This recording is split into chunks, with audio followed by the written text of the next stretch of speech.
Good morning, everyone. Good morning, everyone. Good morning, everyone. The subject of today, the philosophy of healing in Buddhism and Sufism, may resonate some type of reflection to what you learned in the past in Judaism. And we said many times that there is a very serious part of our scholarly learning that everything came originally from Judaism. Yet, what we'll zoom in and focus is the whole process of healing in these two very large religions, the Buddhism and Sufism, not only in a sense of scholarly understanding, but also in a practical manner. I would like to start with the subject of Sufism first, and then we'll go to Buddhism.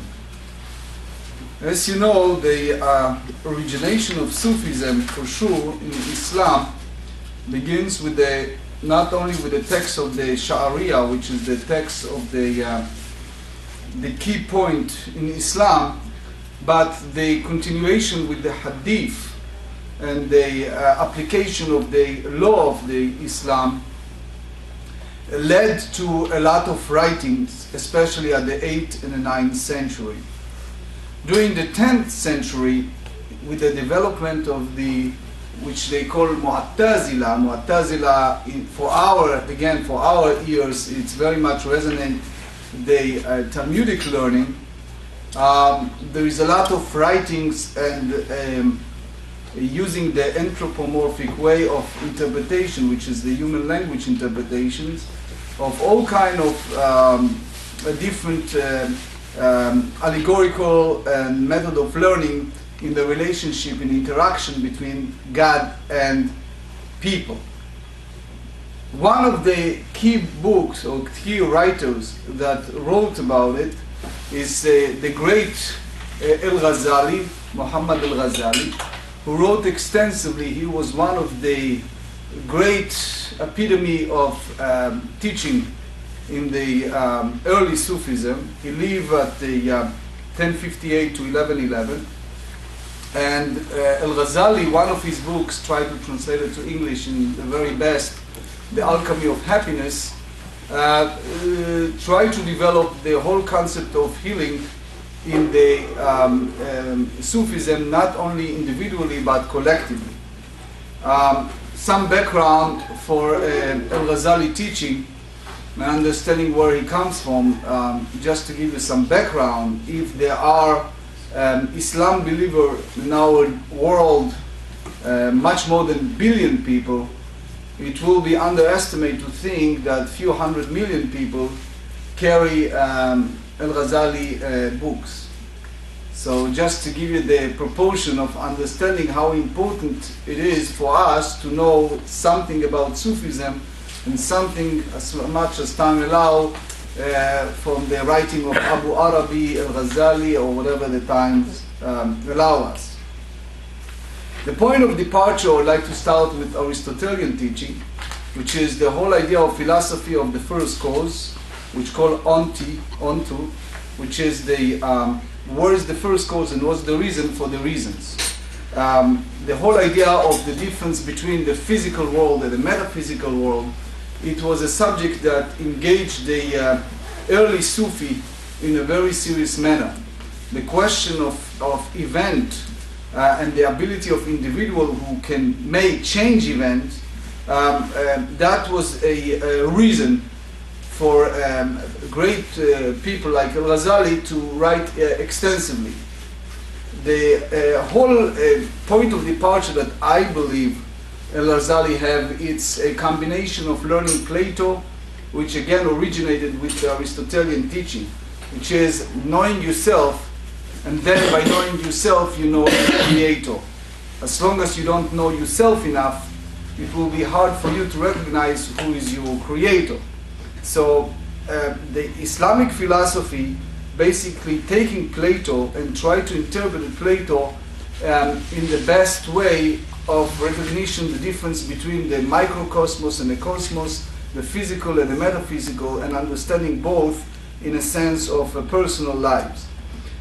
So if we take the whole idea of origination of Plato, then Aristotelian teaching, if you see these cycles, you have this left side, which is human being, and you have the M, which is the micro, the cosmos, and the next one is the order. I just wrote the abbreviation. Versus on the right side is the macro and the cosmos, which is you have a point of departure, which is the point on the bottom circle. This is the key point, which is the man and God, or man equal world, equal God, and the creation, which is because God is the creator, and they all agree upon the point that God is creator. Plato basically dealt with that at length, and God is a creator, so it's a God that question of dealing in micromanagement or not, or God is dealing with a caring about the daily mundane life of a person or not. Razali go further and develop this question, this theory in the personal level. He holds that since the entire teaching of the Hadith and the Mu'tazila, which again originated with the Quran itself, deal at length with the transient of life and transient of this world, therefore a person should look at the broader picture of the whole creation, not in a small micromanagement understanding that me and I and myself, like Carl Jung said, but much broader understanding. So how a person can look at himself and understand. He said in order for a person to reach his own spiritual world, he needs to know the foundation of Sufism, which is to see every event in a person's life in a telos, in the sense of what I'm doing here and what's the purpose of me being in a certain situation. In other words, he put it in a beautiful manner and he said, why should I live? And what's the purpose of my living in this world?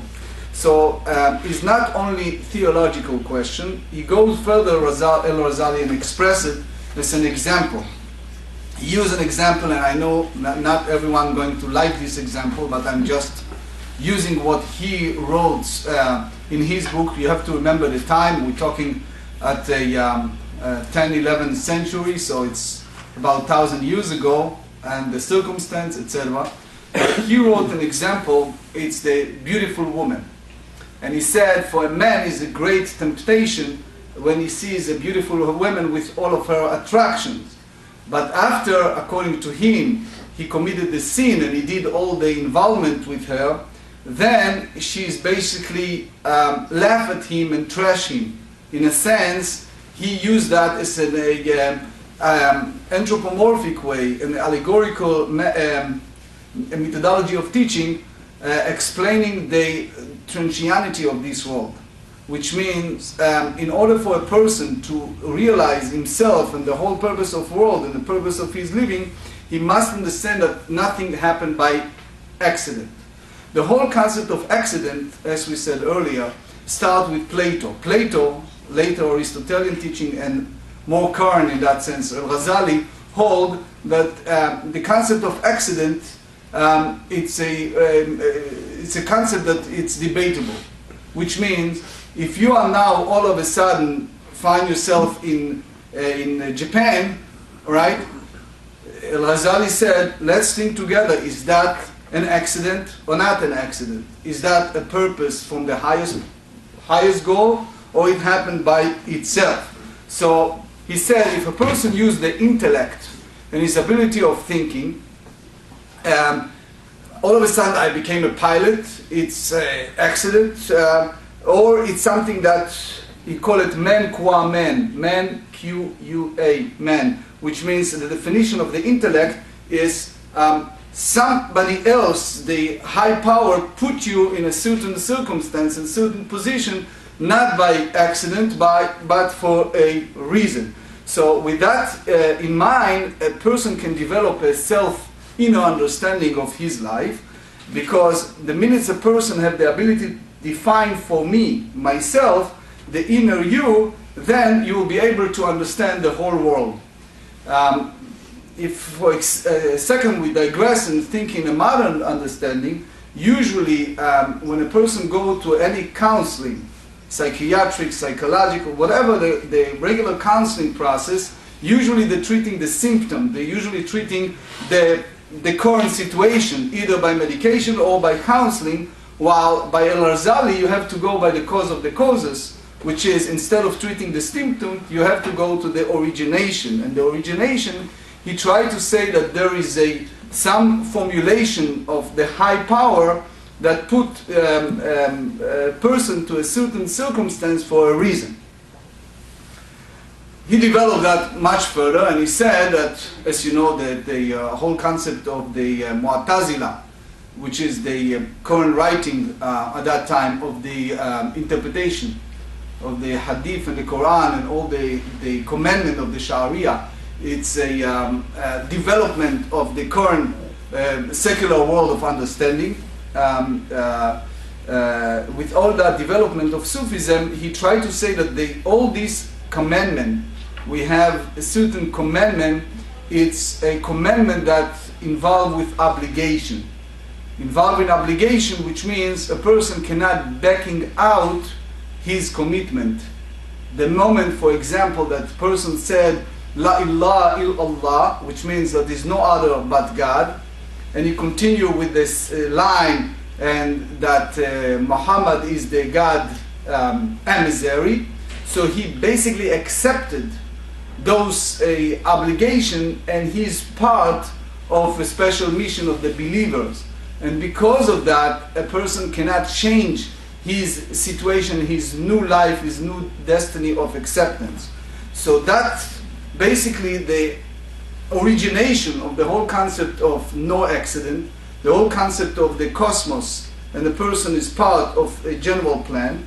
But in order for a person to understand himself, he needs to take off his shoes. As you know, in our Torah, which they refer to as well, not only in the Islam teaching, but you see it also in Christianity for sure, and you see it later in Buddhism as well, the concept of taking off his shoes.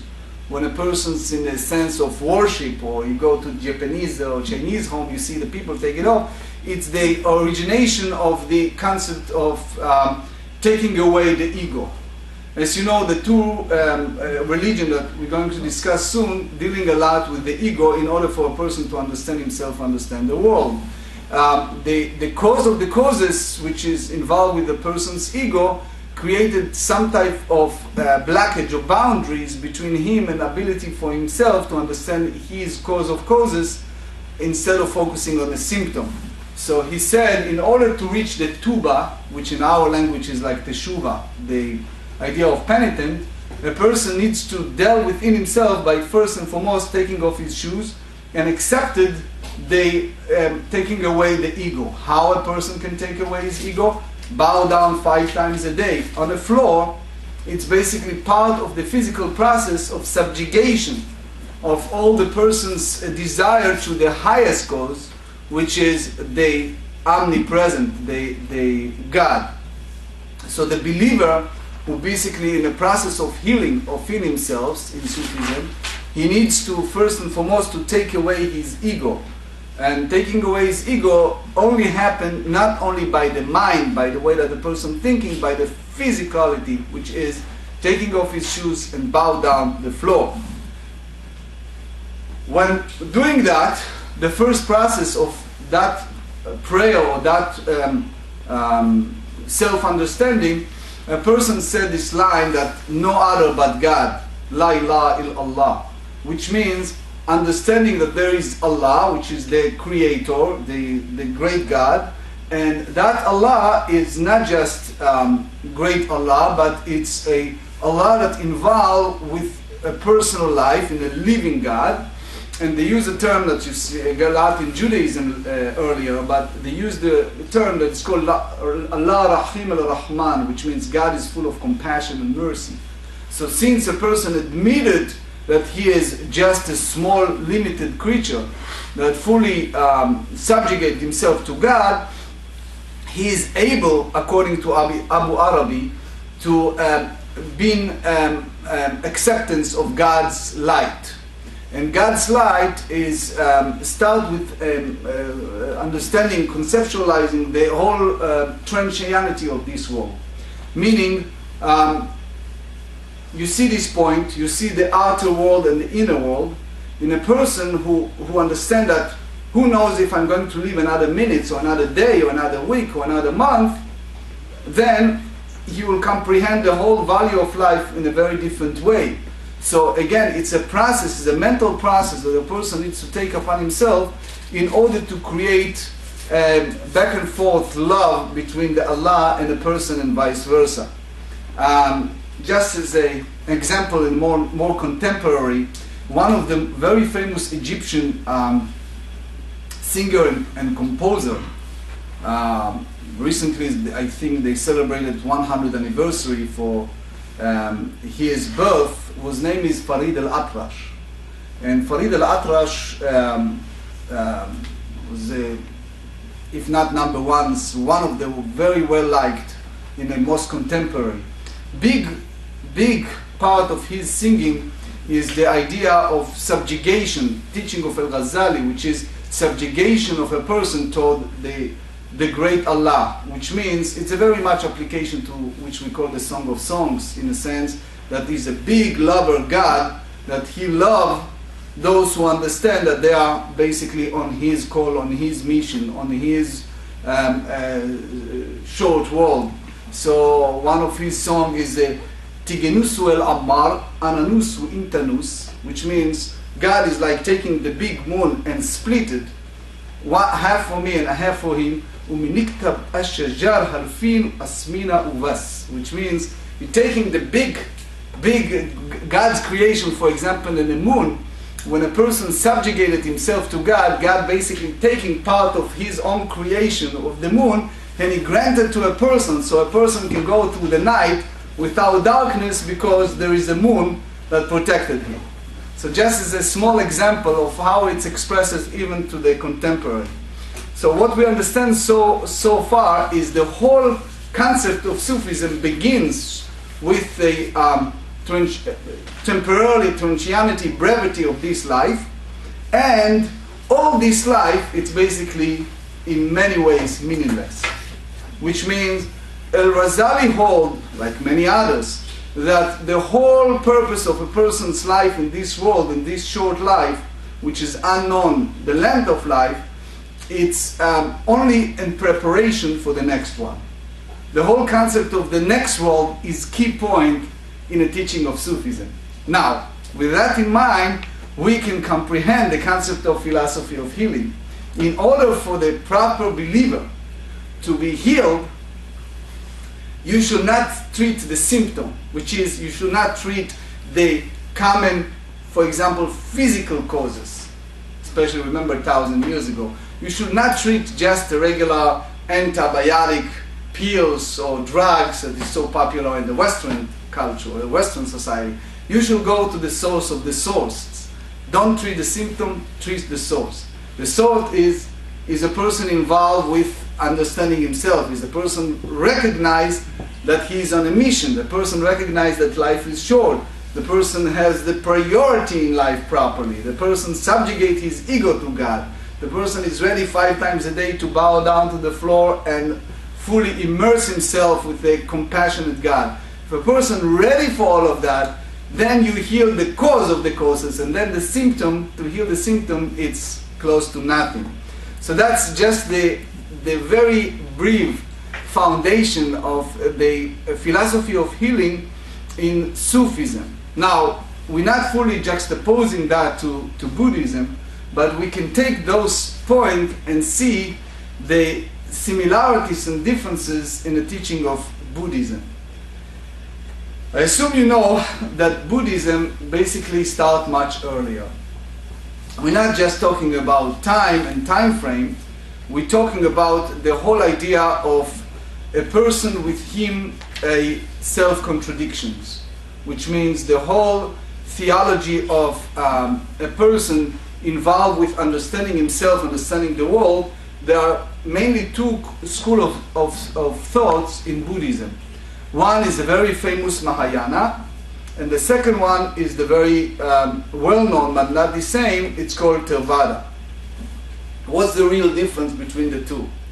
The Mahayana, which is more common teaching, more common understanding, is the whole idea of what the purpose of the monk or the nun and their lives, of sometimes partially or fully seclusion, self-meditated and self-recognizing of a person. Buddhism basically holds the whole concept of people suffering. The whole idea of the great Buddha went that time several thousand years ago for 7 years of seclusion and went to a understanding of the concept of suffering and the 4 different teaching of suffering in Buddhism. Is the idea that birth is suffering, death is suffering, life is suffering, and the whole concept of a person suffering starts with a person's mind. So in that sense it's similar what later the Sufism teach, which is the cutting away an ego of a person can assuage his or her pain over suffering. So Mahayana teaching basically hold that a person who wants to be quote unquote born again, and you hear that definition many times from many religion, he needs to immerse himself and understand that what Buddhism stands for and spread that message to the world. The key point is the mind of a person. And the mind of a person begins of understanding the concept of suffering. So in the future we will go to details of what is the suffering in Buddhism and how it's involved in a people's life. But the whole idea is that a person that doesn't understand his own mind in Buddhism will not be able to understand the biggest picture, which is the world and the events in the world. How a person can understand his mind? Buddhism said that the person needs to meditate and need to reach a point of nirvana, either small nirvana or highest nirvana, and in that sense he will be able to communicate within himself with the great himself, the great highest of himself, which is the highest level of the 7 chakras, which we will talk hopefully in the future. And in that sense a person will be able to understand a lot of things that at the first glance he will not be able. So the whole concept of go to Sangha, which is those monks that go to a certain type of a different life of poverty, life of seclusion, life of taking away all the materialistic world, is in order for a person to understand himself better or to get to himself in a better way. So basically Buddhism very much encourage poverty in that sense, because it's part of the belief that poverty leads a person a better understanding of himself and his world. They hold, even some of their school of thought hold, that poverty is so good for a person that it will lead him to a happy life and a proper life. Now, in that school of thought of Mahayana, the poorer the person, the better is he. The poorer the person, the better understanding his life and the world around him. How a person can be in that sense. So they hold that, what we talked last week, the concept of transmigration in Kabbalah, unlike Kabbalah that hold a certain limit and certain time and certain entities, they hold that the circle of transmigration is endless. So in a sense of Buddhism, they hold that the person needs to continue to transmigrate in that cycle, in that circle, transmigrate again and again and again, in different phases, at different time, in different things, until he reaches the completion of the whole goal of his or her soul. So it's like almost an endless process of transmigration, or in the Christianity they call it reincarnation, in the sense of this Gilgul, this circle. Yes, you can see a lot of similarity in a sense of getting close to a person himself, or the first stage to get to that Mahayana, which is start with taking away the ego. If you go to India as an example, or you go to those places in Tibet, you see that people, especially in the small villages, in those rural area, they basically start with a life of seclusion, life of meditation, life of very little involved with food and materialistic world, yet it's involved more with sometimes hours and days, and more with silence, with meditations and things like that. The first stage, similar to many other religions, it's taking away ego by taking the shoes. We have in our Bible a lot of examples by us originally of a great Moses took away his shoes, or Joshua took away his shoes, or the law of Yibum, the law of levirate marriages, annulled by taking off the shoes. The high priest by us, when he goes to service in the temple, taking off his shoes. In the Day of Atonement, one of the obligations is not to have a shoes, or not to have a leather, joyful shoes. So they hold that starts with the lowest chakra. They hold that the persons, if you try to paint a picture of a human body, so there are seven centers of energy in a person's, and there are the top three chakras, and then the other four chakras. The chakra is different word in that sense of center of energy, and a person will be able to communicate with those centers of energy first and foremost by subjugating all of his ego to God, which means, or they don't call it God, they call it to the highest nature or the highest world. As we said earlier, Theravada school of thought is a little more to the extreme in that sense. Theravada hold that the real nirvana, which means the real sense of enlightenment, the real ability for a person to be enlightened, it's only in this level of nun and monk who do it in a daily basis their entire lives. With that in mind, more contemporary, you see most of the Buddhists to this very day, they hold the school of Mahayana. Lay people, they supported the monks, they supported the nuns, but again, those who hold Mahayana some of them can marry, versus those who have the Theravada, part of their commitment is basically not to get married, and put the goal-oriented in such a serious manner that is nothing else but to be in a state of reaching the greatest nirvana by being outside of anything in this world, including a marriage life.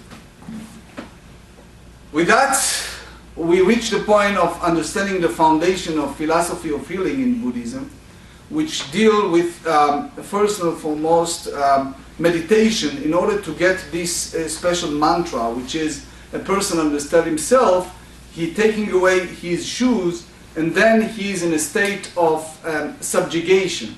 That subjugation, taking away the ego, involved with reaching, hopefully, the basic Mahayana, which is focusing on his or her 7 body centers, 7 chakras, and getting to the middle eyes chakra, which is some hold in their school of thought, the third one, a center of energy that will be a person can be able to communicate within himself better, and understanding himself, and sometimes even the basic symptom or basic life occurrences. In a sense, this meditation or mantra, it's a very big reminder for those who learn the Tao, DAO, the teaching of China. It's very much similar in that sense, that there is a small nirvana and it's a great nirvana, and the purpose of the nirvana is taking away a person's suffering. But in order for a person to take away his suffering, he needs to go to the mental cause of that causes, which is getting to himself, to his central of chakra, by taking away his ego and wishing to reach enlightenment and reaching the basic Mahayana. So that's just the beginning of understanding Buddhism. With that, the best example is the monk or the nun. They reach, in their level, the solitary retreat, which is putting themselves in a state of seclusion. Those who visit India, I know that many Israelis goes there, especially after the service, And when they got back, one of the things that they are very impressed is to see people sitting and meditating for endless hours without any conversation, not even one word. And to be among the group of people more than just a couple of hours, who not engage in any type of speaking while they are in a large group of people, that's a experience. So basically, a person engaged with a focused meditation, and the mind traveled through the cosmos without any interruption, which means the key goal for the philosophy of healing in Mahayana is the ability of a person to communicate with the nature. They use the word mind and nature much more than the other theology of religion using the word God. So when a person reaches the point of meditation and communication with the nature in such a level, he is able to understand himself and heal himself. Furthermore, when a person reaches the communication with the central eye chakra, and the central of all the chakras, the person can reach which they call the karma, which is, I just try to use some anthropomorphic example, just regular daily examples. Imagine if you have, like, they used to have a big pile of old CDs. So you have a pile, let's say, of 20 CDs, one on the top of the others. Okay? So if you pull out one disc, one CD, and try to hear the music or the lecture or whatever you have in that CD, you're dealing with one point in the CD which is out of a large pile of CDs. Well, in order to understand the karma, which is to reach a point of a person's self-actualization or understanding himself, he needs to understand that this life by Buddhism created one trauma that involved with one CD. But in order to get to the cause of the causes, he needs to reach a level of meditation that he goes back in different time and different, use the word transmigration, for example, that he goes to another CD, another trauma, another trauma, another trauma. So they hold, for example, if you hear a certain song and it makes you nauseous and you really despise hearing certain songs, Buddhism holds some of school of thought that does go back to certain transmigration, and it's like a certain detective that reach a different time and different transmigration. Or another example, let's say you see a person that scared of dogs. He comes to a house that has some animals, and all of a sudden if there's a dog bark, and that dog can be a sweetheart dog that never bite anybody, that person is petrified. He cannot communicate with anybody, cannot do anything. Well, Mahayana teaching said that that's involved with different transmigration, which means don't try to treat the symptom, treat the cause of the causes, which means they hold that even that entity or that person doesn't feel that way, and he will never admit that any dog ever bite him, it doesn't mean that it doesn't happen to him in a different time in his previous lives. So therefore, they hold that even he physically die, his body physically disappear, but since the original soul transmigrate to a different form of body, that trauma that came from different disc, from different time, it's still there. So therefore, a person, in order for him to be healed, he needs to treat the cause of the causes, which is to understand that I need to go to the original regression, and that's the reason why regression therapy is so popular in those countries, which basically you go in meditation to see the cause of the causes, where things happen originally, in which chakra, which means which center of energy in a person's body involved. So in that sense, any conclusion the karma hold, any conclusion you see in a person's illness or a person's suffering or a person's life is connected to the axiom, to the main cause that involved in the previous life. It's a side point. We must understand that this school of thought is very different than the modern psychology. Because modern psychology, if you take,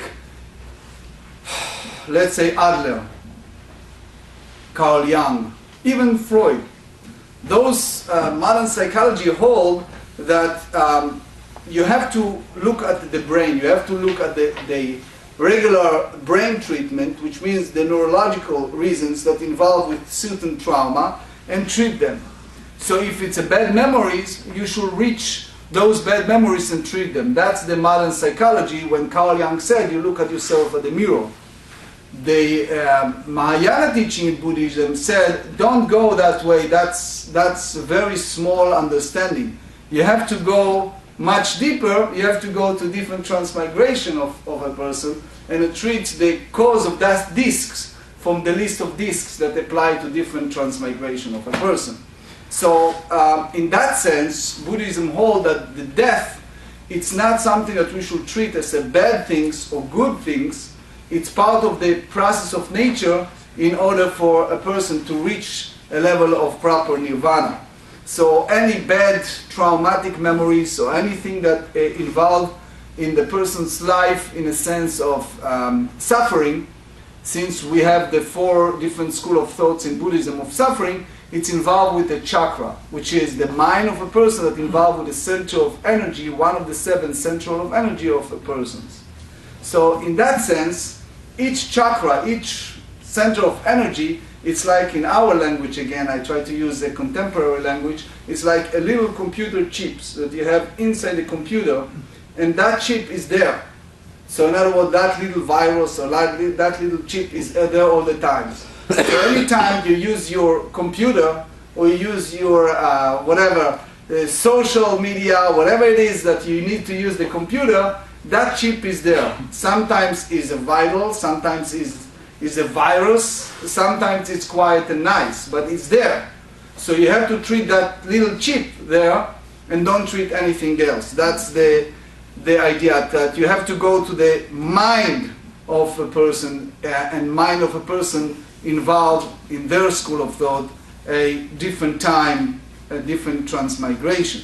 So what we understand so far in that teaching of the Buddhism is those memories that involve a very painful events in a person's life, such as even the physical, like sudden chest pain, I feel very warm, all kind of physical thing that happen to persons. Those many millions of poor people that live in India in all different rural villages who do not have a modern medicine, usually, they treated those type of even physical sickness by going back to the cause of the causes, which again is a different school of thought, and it developed to much more understanding over the time by a different teaching from the Dalai Lama and many others. So for example, the idea of the focusing, the whole idea of understanding toward the meditation, the cause of the causes, you go very far with this, so much till you reach a point of the nirvana, even highest nirvana, by going to the source. So let's get some distinction and see the difference within Buddhism, because there are different branches within Buddhism. So for example, the Tao treatment in China, they hold that if you are reaching a nirvana, even a small nirvana, your body can give you a signal of upcoming event in advance, which means you get like a warning note from something in yourself, by focusing on certain center of energy in your body. The whole idea of communication with other people can be a positive, contagious relationship or negative. So in that mindset, they hold that the reason that the monk or the nun need to be in a state of seclusion, one of the reasons is because even they are reaching even a small nirvana and they can get into the Mahayana level, they still have some issue of communication with other entities. So that's one of the reasons why there are so many who hold that the Theravada, the idea of being fully highest level of being a nun or monk, a higher level of seclusion, solitary confinement or regular seclusion, brings a person to a situation that you will be able to reach nirvana in the highest level. For sure, there are much involved with this. There is a Tibet school of thought. There are Chinese. There are the group of within Japan itself. There are a group. We just talk in a very, very general term. So, what we understand so far, we understand just in a very general term the concept of birth, death. By Buddhism, it's all involved with suffering. The karma and the transmigration of the soul, it's the basic idea is to a person involved with understanding himself. And in that school of thought, all the happening in life, it's basically one of the events that happen not by coincidence. So if we try to juxtapose so far the similarity and differences between Sufism and Buddhism, you see that both theologies, or both religion, if you want to use the word, if it's not really proper to use Buddhism as a religion, you can say that both theology hold that nothing happened by accident, which means there is a process that involved in a person's life that created certain circumstance, certain situation. I see too many hands and too many questions and too many faces wondering what I'm saying, so I can take a pause in it and let you ask your questions, please. If I'm understanding correctly, Judaism actually takes a very opposite point of view. In Judaism, the individual directs their course. Is that correct? In Judaism, the individual direct their course, right. Yes. So Judaism actually then is 180 degrees different. In some cases, they are very different, yes. At what point do these two philosophies converge? At any point does Judaism converge with Buddhism or Sufism? Do they have any points where they, besides the transmigration, which you spoke about last week, where else do the two come together? Yes, it's a good question. The Judaism and other religions come together, for example, which call the word in Judaism, it's called hitbonenut, which means like the Breslov idea of going out the field and talking to Hashem directly and communicating between the Almighty and a person. That's very much a Hasidic teaching. It's for sure originated in the Kabbalah way of thinking, that the person communicates in any language at any time with the highest power. That's very similar, resonate a lot of similarity to other religions, which means the ability without textbook, without limited to words and expression that written in a certain formulation of prayer book or textbook, a person can communicate with the high power in both ways, directly with his own time, with his own language, in his free space. That's very common in the Breslov teaching, in Kabbalah teaching, in Hasidic teaching, etc. The small difference, which again is resonate some type of Christianity by some, is the idea of having the Rebbe. So for example, in the Hasidim, the purpose of the Rebbe in many of them, not Breslov, but many of them, is that the Rebbe is basically the somehow intermediary, or somehow somebody that can lead you to be connected to a high power, which is again a different subject. Not in every Hasidic sect and not in every group, but it's in general term. He's much higher and he can elevate you. Versus others that say that everyone is equal and is just maybe a teacher, or in their language is the yogi or the monk that can lead you. So you see some type of similarity in that sense. The huge difference, or I may use the word the opposite, between Buddhism and Judaism when it's come to the concept of suffering, which we'll talk in the future. But in very general, Judaism never believed that the purpose of suffering is suffering itself, or every act of a person's life is suffering, like birth suffering, death suffering, whole life of a person is suffering. In Buddhism, that's the original teaching of the Buddha. Judaism hold in a very different way. Judaism don't believe in a suffering by itself as a suffering, because in that sense Jewish faith is similar to Sufism, who said Allah Rahman al-Rahim, which means God is full of compassion and mercy. And because of that, in both religion, which is the Islam and Judaism, we hold that God is good and God brings only good, and is no such a thing as suffering with no cause of the causes of suffering. So therefore it's a huge difference in that area between the two religions. Yes, Brian? Isn't there another key difference in the sense of Buddhism versus Judaism, where you have the sense of separating yourself from the community, whereas in Judaism, so much of the mitzvot, so much of your good deeds, so much of the way that you elevate yourself is through interaction with your fellow man? Thank you very much. It's a very good question. What he asked is about the interaction between a man and his fellow. Key point, I didn't intend to go there, but just to give you a key point difference is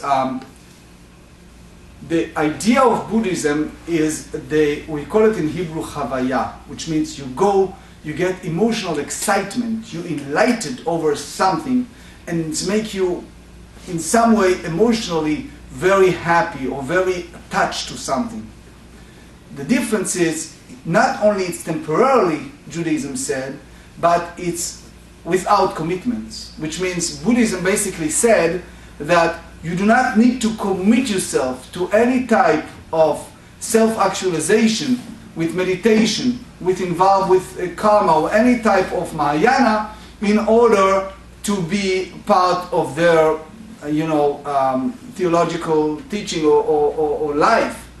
Judaism and Islam, however, hold that the minute you commit yourself to mitzvot, you cannot exclude yourself from the community, you cannot exclude yourself from your family or from your God. That three cycle, which in both religion, Judaism and Sufism, hold myself, me, my family, and my extended family, and the world, some even add another cycle, which means I am not individual in that sense. My individuality is limited to a certain part of me. But the duality with my individuality, meaning I myself as part of the entire world, apply to different avenue of action and interaction, cause and consequences of every action between myself and others. So with that in mind, Judaism holds that putting yourself in a state of seclusion will not change your destiny, will not change your situation, will not make any difference maybe in your mind for that temporary moment, but basically will not make the situation in different ways. So both religion in that sense, the teaching of Sufism and Kabbalah or Judaism and Islam are similar, that a person is a part of something, part of big plan, part of something general, versus Buddhism that believes strongly in the state of a person being out of system and also lack of commitment. Islam and Judaism hold that the minute you commit yourself to be part of faith group, you cannot back out. You are part of that commitment, and it's a very strong commitment forever. Buddhism, however, said that you can go anywhere you want, you have the freedom, whatever you want to do, and you just need to go to the certain part of even small nirvana in order to be part of that process of healing. So this talk is not to be in favor or condemn any group, but just to expand on the whole idea of philosophy of healing in these two faith groups, in Sufism and Buddhism. You see that there are some similarity and some differences, but both hold that that the key is things doesn't happen by accident, things happen for reason. And as we said at the very beginning, if you look deeply, you see those teaching begins, at least in the academic world, in the academic understanding, much earlier, which is the teaching of, much before, if you go to Sufism before Al-Ghazali, the teaching of Aristotle, which the teaching of Plato originally involved with that school of thought. That the accidental event, it's not an accident. Yes? If the religion of Judaism is so juxtaposed to Buddhism, why is it that so many of Israelis' youth after service go to India to, I don't know, to get that religious teaching.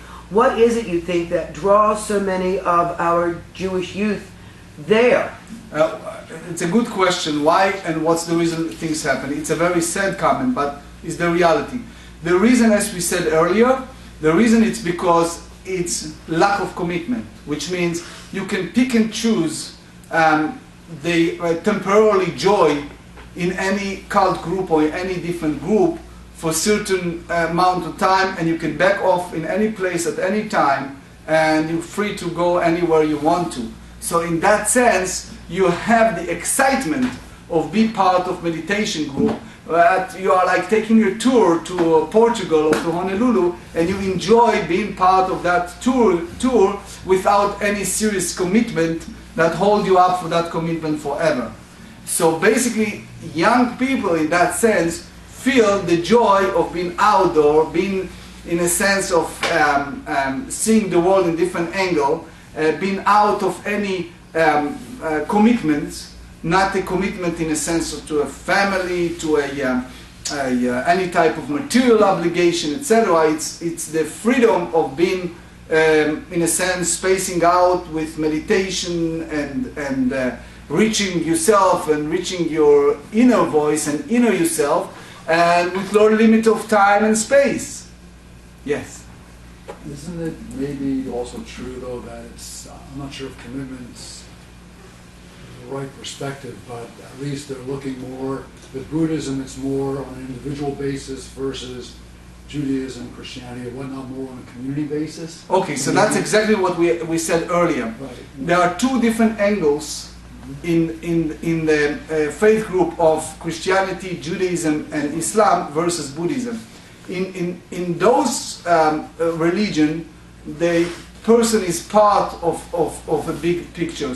Buddhism basically holds that since the transmigration is an endless process, the fact that the person born to a certain space, to a certain family, to certain communities, does not obligate him or her to that space and time.